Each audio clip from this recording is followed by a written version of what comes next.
الحمد لله نحمده ونستعينه ونستغفره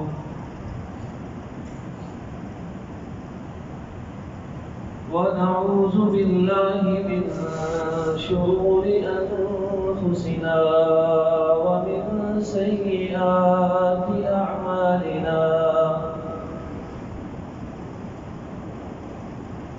من يهده الله فلا مضل له ومن يضلل فلا هادي له وأشهد أن لا إله إلا الله وحده لا شريك له وأشهد أن محمدًا عبده ورسوله أما بعد فإن خير الحديث كتاب الله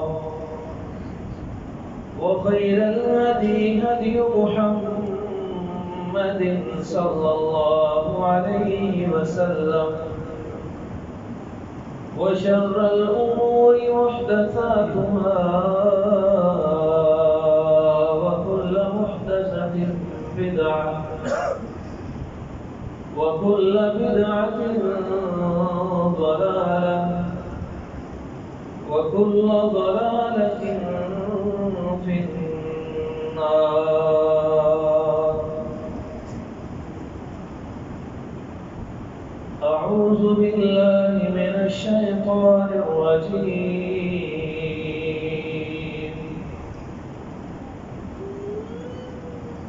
إن عدة الشهور عند الله 12 شهرا في كتاب الله يوم خلق السماوات والأرض منها 4 حرم ذلك الدين القيم فلا تظلموا فيهن أنفسكم وقاتلوا المشركين كافة كما يقاتلونكم كافة واعلموا أن الله مع المتقين.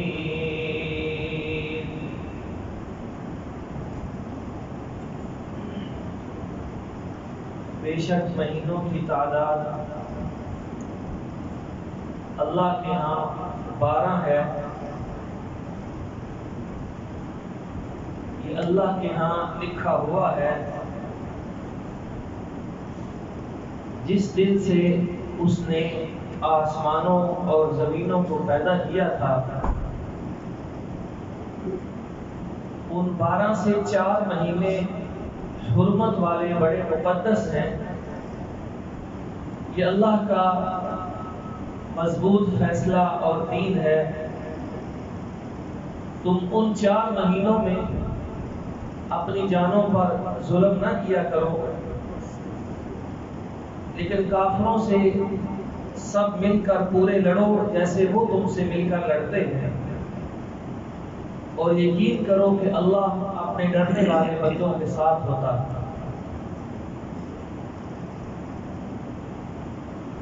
اللہ رب العالمین نے سورہ توبہ کی آیت نمبر 36 میں یہ ارشاد فرمایا ہے کہ جب اللہ نے اس کائنات کو پیدا کیا تو دنیا کا نظام اس نے یوں مقرر کیا کہ 12 مہینوں کی تعداد بنا دی. ان 12 مہینوں میں سے پھر 4 مہینوں کو بڑا ہی مقدس قرار دیا، بڑا محترم قرار دیا.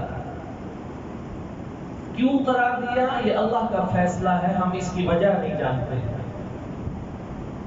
وہ مالک ہے، وہ ایسا قادر ہے جو فیصلہ بھی کرے کوئی اس پر اعتراض اور سوال نہیں اٹھا سکتا۔ اللہ رب العالمین نے جو 4 مہینے اس دنیا میں مقدس قرار دیے اور ان میں گناہوں سے بچنے کی خاص طور پر تاکید فرمائی، وہ 4 مہینے کون سے ہیں کہ یہ نبی کریم صلی اللہ علیہ وسلم نے اپنی ایک حدیث میں ان کے نام بتائے۔ یہاں ایک بات اچھی طرح سے سمجھ لیں کہ قرآن مجید کو اللہ کے رسول کی حدیث کے بغیر نہیں سمجھا جا سکتا۔ اگر کوئی دنیا کا بے وقوف انسان یہ کہتا ہے یا سمجھتا ہے کہ قرآن کو میں اپنی مرضی سے عربی زبان پڑھ کر بس سمجھ سکتا ہوں، تو وہ سب سے بڑا جاہل ہوتا ہے۔ اللہ نے دنیا میں 2 چیزیں نازل فرمائی، ایک قرآن مجید اور دوسرا اس کو سمجھانے اور اس کی وضاحت کے لیے رسول اللہ صلی اللہ علیہ وسلم کو مبعوث فرمایا تھا۔ اب اللہ نے یہاں سورہ توبہ کی آیت نمبر 36 میں فرمایا 12 میں سے 4 مہینے حرمت والے مقدس ہیں، آپ پورا قرآن پڑھ جائیں الف لام سے لے کے سورہ ناس تک، کہیں یہ نہیں بتایا ہے کہ وہ 4 مہینے کون سے ہیں، ان کے نام کیا ہیں۔ اگر ہمیں نام معلوم نہیں ہوں گے تو ہم کیسے اللہ کے اس فرمان پر عمل کریں گے کہ 4 مہینوں کا بڑا احترام کرنا ہے؟ جب پتہ نہیں ہوگا تو احترام کیسے کریں گے؟ تو پتہ کہاں سے چلے گا کہ 4 مہینے کون سے ہیں؟ اس آیت کا مطلب اور معنی اللہ کے رسول صلی اللہ علیہ وسلم کی حدیث سے پتہ چلتا ہے۔ اس لیے قرآن سمجھنے کے لیے سب سے ضروری یہ ہے کہ اس کا وہ مطلب اور وہ تفسیر ہم مانیں جو رسول اللہ صلی اللہ علیہ وسلم نے اپنے عمل سے، اپنی سنت اور اپنی حدیث کے ذریعے سے اپنی امت کو بتا دی۔ 4 مہینے جو اس آیت کا ذکر ہے، رسول اللہ صلی اللہ علیہ وسلم فرماتے ہیں 3 متوالیات، یہ 3 مہینے تو مسلسل آتے ہیں اور وہ ہیں ذوالقعدہ، ذوالحجہ اور محرم۔ ابھی پیچھے حج کا مہینہ جسے ذوالحجہ کہتے ہیں، اس سے پہلے تھا ذوالقعدہ، اور ابھی جو 2-3 دن کے بعد شروع ہونے والا وہ ہے محرم کا مہینہ۔ فرمایا یہ 3 مہینے حرمت والے مقدس ہیں جو اکٹھے آگے پیچھے آتے ہیں، اور ایک ہے جو رمضان سے 1 مہینہ چھوڑ کر اس سے پہلا رجب کا مہینہ ہوتا ہے۔ رمضان سے پہلے 1 مہینہ چھوڑتے اس سے پچھلا رجب ہوتا ہے، رمضان کے بعد 1 مہینہ چھوڑ دیں تو اس سے اگلے جو 3 مہینے ہوتے ہیں اکٹھے، وہ حرمت والے مقدس مہینے ہوتے ہیں۔ اب یہ آیت اور یہ مطلب اور تفسیر جو ہم نے بیان کی ہے، اس ساری گفتگو کا مقصد یہ تھا کہ ابھی جو 2-3 دن کے بعد حرمت والا مہینہ محرم شروع ہونے والا ہے، مسلمانوں کو یہ سمجھنا چاہیے کہ اللہ اور رسول کے نام اس مہینے کے احکام اور کچھ مسائل کیا ہیں تاکہ مسلمان ان پر عمل کر سکے، اور اگر اس مہینے کی کوئی فضیلت ہے تو ہم وہ حاصل کر سکے، کیونکہ دنیا میں مسلمان کا مقصد یہ ہوتا ہے وہ ہر وقت، ہر دن، ہر مہینے یہی سوچتا ہے کہ اللہ نے مجھے اس دن اور مہینے میں کیا بتایا ہے، میں نے اس پر عمل کرنا ہے۔ تو اب سوچنے والی بات جو یہ ہے کہ اللہ کے رسول صلی اللہ علیہ وسلم محرم کے مہینے کے بارے میں کیا فرماتے ہیں؟ پھر محرم کے مہینے میں اللہ کے نبی عمل کیا کرتے تھے؟ ایک مسلمان یہی سوچتا، یہی مانتا ہے۔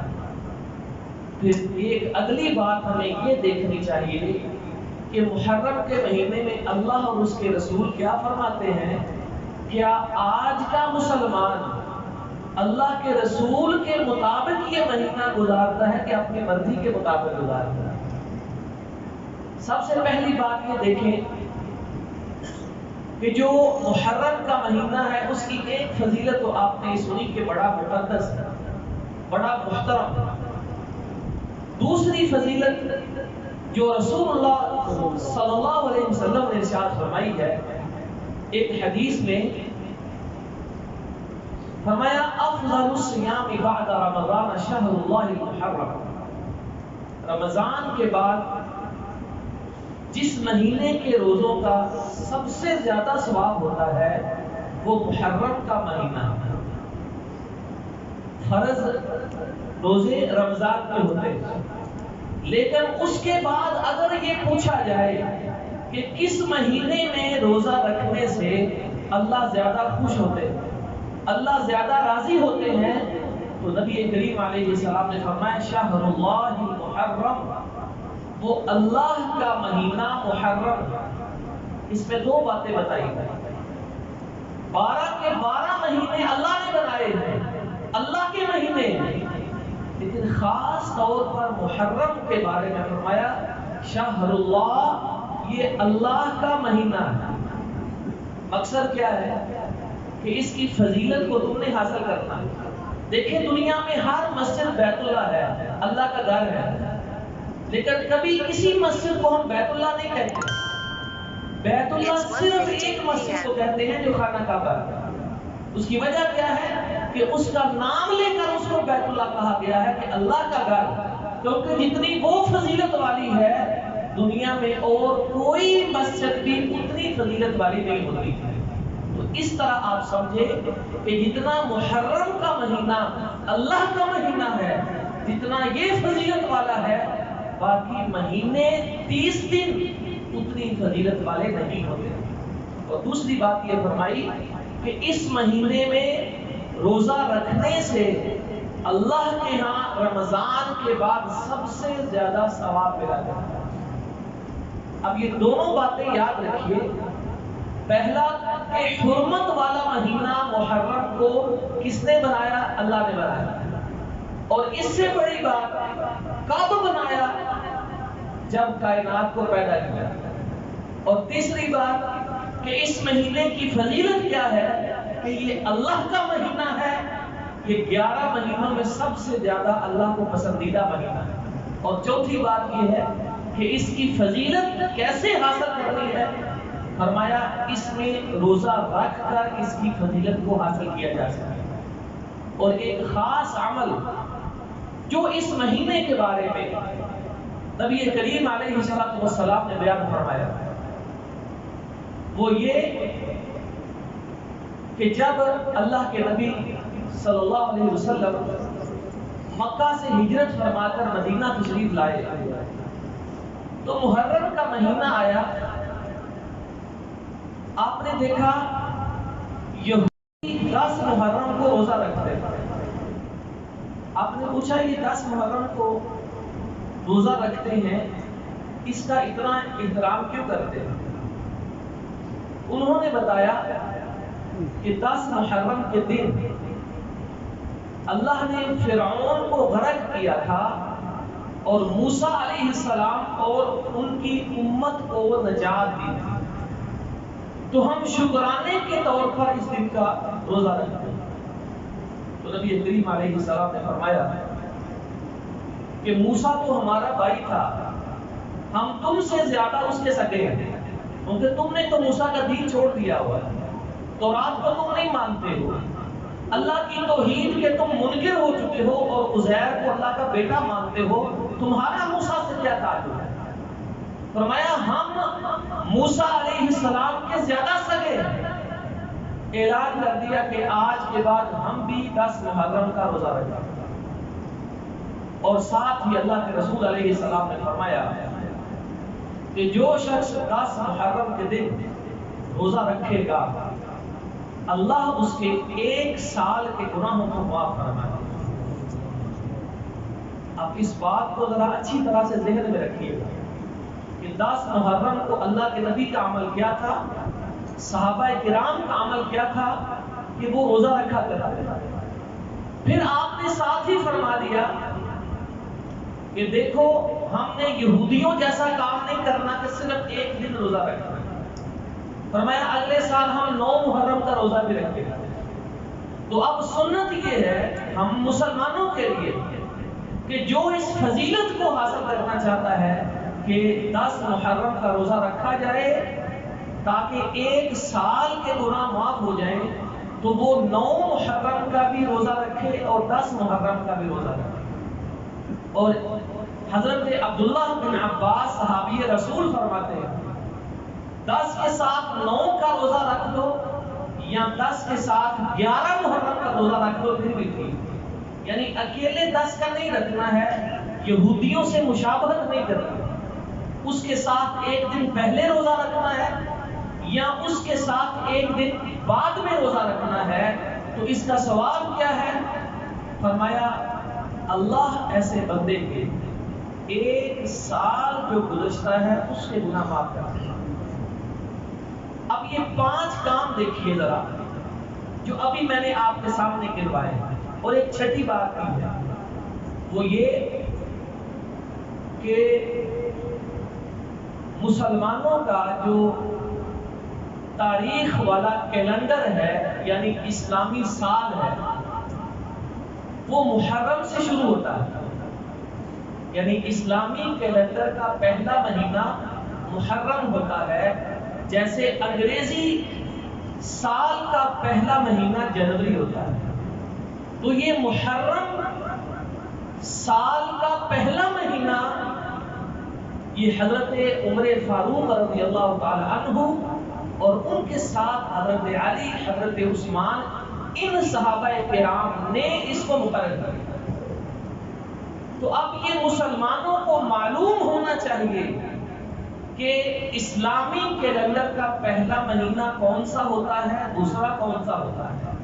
مہینے جو اسلام نے اللہ کے نبی نے بیان کیے ان کا پتہ نہیں ہوگا کہ کون سا مہینہ جاری ہے، کون سا شروع ہونے والا ہے، کون سا ختم ہو چکا ہے۔ ذرا سوچیے اگر ہمیں پتہ نہیں ہوگا تو ہم کیسے فرق کریں گے کہ حرمت والا مہینہ کون سا ہے، مقدس مہینہ کون سا ہے، کس مہینے میں ہم نے عمل کون سے کرنے ہیں۔ یہ صرف اس سے معلوم ہو سکتا ہے کہ بندے کو اسلامی تاریخ کا بھی ساتھ ساتھ علم رکھنا چاہیے۔ اور اس سے بڑی بات یہ جو ہمارے مہینوں کے متعلقہ عبادات ہوتی ہیں، حج کس مہینے ہوتا ہے وہ اسلامی تاریخ کے حساب سے ہوتا ہے، زکوٰۃ سال کب پورا ہوتا ہے وہ انگریزی سال کے مطابق زکوٰۃ نہیں دیتے ہیں، اسلامی کیلنڈر اور اسلامی سال کے مطابق زکوٰۃ دیتے ہیں۔ اب اسلامی سال 360 دن کا ہوتا ہے اور دوسرا 365 دن کا ہوتا ہے، تو زکوٰۃ 360 دن اس میں ہمارا سال اور ہمارا نصاب پورا ہو جاتا ہے۔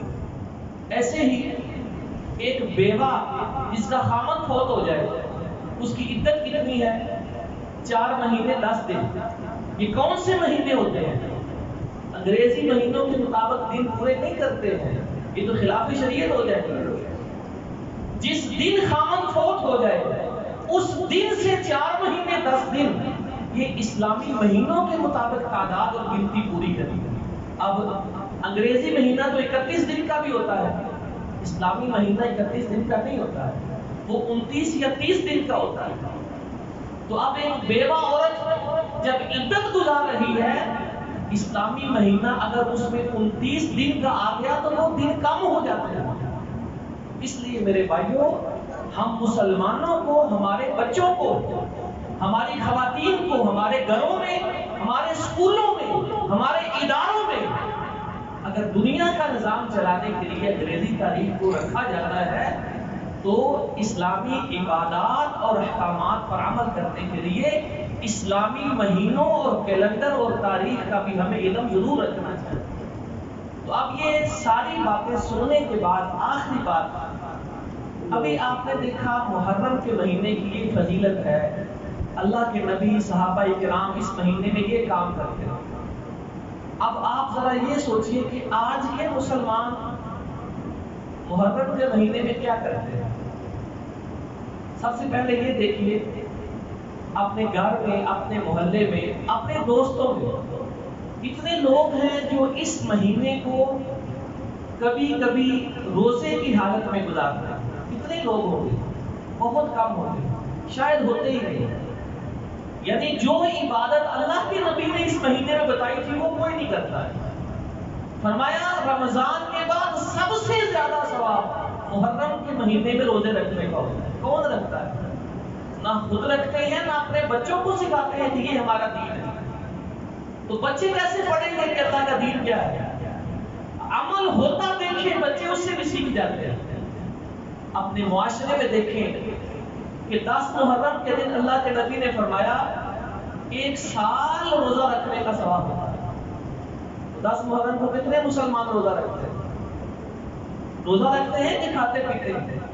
اللہ کے نبی تو بتائیں کہ روزہ عبادت ہے 10 محرم کی، اور یہاں دیگیں چلتی ہیں، یہاں پکوان چلتے ہیں، کھانے بانٹے جاتے ہیں، طرح طرح کی چیزیں پکا کر محلوں میں تقسیم کی جاتی ہیں، سبیلیں لگائی جاتی ہیں، اس لیے اس دین کو ختم کیا جا سکے جو اللہ کے نبی آسمان سے لے کر۔ دیکھو دین کہاں تھا اور ہم نے اس کو کہاں لا کر بگاڑ دیا۔ اس لیے میرے بھائیوں یہ مت دیکھا کریں کہ ہمارے محلے میں کیا ہو رہا ہے، ہمارے روڈوں پر کیا ہو رہا ہے، ہماری حکومتیں کیا کر رہی ہیں۔ یہ مسلمان اللہ کا دین ایسے نہیں بناتا ہے۔ اللہ کا دین بنتا ہے اللہ نے کیا بتایا ہے اور اللہ کے نبی نے عمل کیا کیا۔ اس لیے عمل بھی کرنا ہے، لیکن اس کے ساتھ اپنے بچوں کو، اپنے گھروں میں نوجوان نسل کو دین پہنچانا ہے کہ محرم کا مہینہ اللہ اور اس کے رسول کے ہاں کیسے ہوا کرتا ہے۔ اس کے مطابق ان کو دعوت اور تبلیغ کریں، ان کے ذہنوں میں بٹھا دیں کہ یہ کھانے پینے کا مہینہ نہیں۔ اور تیسری بات یہ دیکھیے کہ میں نے شروع میں کہا قرآن کی آیت ہے، اللہ نے 4 مہینے یہ مقدس کب بنائے؟ یوم خلق السماوات والارض، کائنات کو جس دن پیدا کیا اس دن فیصلہ کیا کہ محرم کا مہینہ مقدس ہوتا ہے۔ اس کا حضرت حسین رضی اللہ عنہ کی شہادت سے کوئی تعلق نہیں کہ یہ اس وجہ سے مقدس ہے، یہ اللہ کا فیصلہ ہے۔ اور حضرت حسین رضی اللہ عنہ کی شہادت سے ہزاروں سال پہلے یہ اللہ نے فیصلہ کیا۔ اللہ نے فیصلہ کیوں کیا ہم نہیں جانتے، تو اس لیے ہم اس کو مقدس مانتے ہیں کہ یہ قرآن نے مقدس بنایا۔ اب اس کے بعد آپ سمجھ لیں کہ کسی مسلمان کے لیے جائز نہیں ہے کہ اس مہینے کو سوگ والا، ماتم والا یا افسوس والا مہینہ سمجھ کر ایسے کام کرے جو ماتم یا افسوس یا غم کے اندر کیے جاتے ہیں۔ احترام ہر صحابی کا ایمان کا حصہ ہوتا ہے، لیکن دیکھیے پچھلا مہینہ ذوالحجہ کا گزرا، اس میں حضرت عثمان رضی اللہ عنہ کو شہید کیا گیا ہے 18 ذوالحج کی تاریخ، لیکن ان کا فضائل مانتے ہیں، احترام کرتے ہیں، لیکن آپ نے کبھی نہیں دیکھا ہوگا کہ ذوالحجہ کو کسی عالم دین نے کہا ہو کہ یہ غم کا مہینہ ہے، ماتم کا مہینہ ہے، کیونکہ اللہ کے رسول علیہ السلام نے فرمایا ہے کہ جو شخص فوت ہونے پر کسی شخص کے خلاف ماتم کرتا ہے اس کا ہمارے ساتھ کوئی تعلق نہیں ہوتا۔ فرمایا جو آواز نکال کر روتا ہے، جو ہاتھ مار کر ماتم کرتا ہے، سینے پر ہاتھ مارے، سر پر ہاتھ مارے اور اپنا کپڑا گریبان چاک کرے ماتم اور افسوس میں، فرمایا فلیس منا، ہمارا اور اس کا کوئی تعلق نہیں۔ تو اس لیے یہ جو ذہن کہیں بنے ہوئے ہیں کہ شاید یہ محرم ماتم کا، افسوس کا، غم کا، سوگ کا مہینہ ہے، اس بات کا ہمارے دین سے کوئی تعلق نہیں۔ اس لیے اس مہینے میں اگر کوئی سوگ میں، ماتم میں یا کسی کے نام پر ختم میں کھانے پکا کر تقسیم کرتا ہے تو اسے کوئی اجر، کوئی ثواب نہیں ملتا ہے۔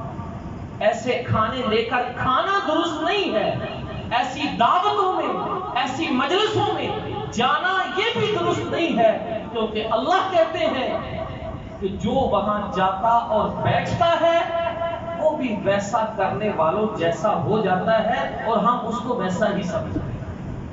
یہ بھی ویسا ہی مہینہ ہے جیسا باقی مہینے ہوتے ہیں، لیکن اس میں عمل کیا ہے وہ میں نے آپ کو بتا دیا کہ روزے رکھنا یہ اللہ کے رسول علیہ السلام کی تعلیم ہے۔ اللہ رب العالمین ہم سب کو کتاب و سنت سمجھنے اور اس پر عمل کرنے کی توفیق عطا فرمائے۔